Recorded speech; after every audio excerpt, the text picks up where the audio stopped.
नाज़रीन ख़बर शामिल कयूं था मिठियाणी मां मिठियाणी लॻनीवान जो तो इस्पताल खे ताला लॻी विया।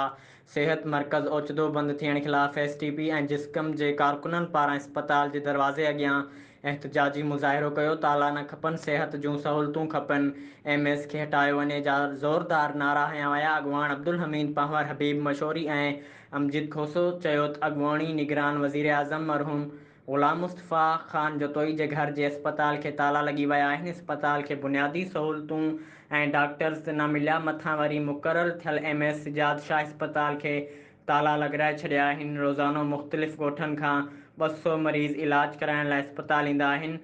ओचितो एमएस सैयद सिजाद शाह डॉक्टरनि जी खोट जो जवाज़ ॼाणाए सेहत मर्कज़ खे ताला लॻाए छॾिया आहिनि।